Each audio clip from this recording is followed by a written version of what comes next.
He never lost his temper, never. He was a man that you could go to.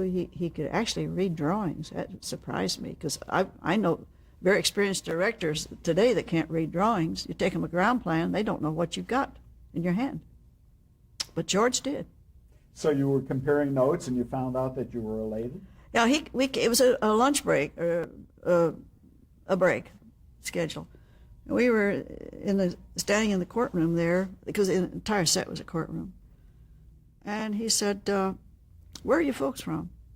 And I said, well, my father was originally from Virginia, and my mother was from West Virginia, and my father was third generation Scotland.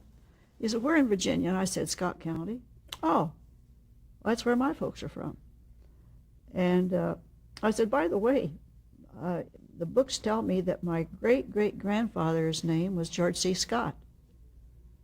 And what was his middle name? And I said, I don't know, but my father's name is Claude S. Scott.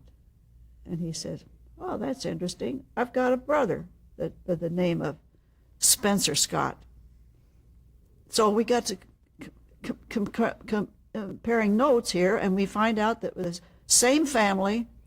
He wanted to know what part of the family was wiped out in the Civil War, and I told him, as far as the books were telling us, that most of my family my forebears were wiped out in the Battle of Shiloh. He says, that's where mine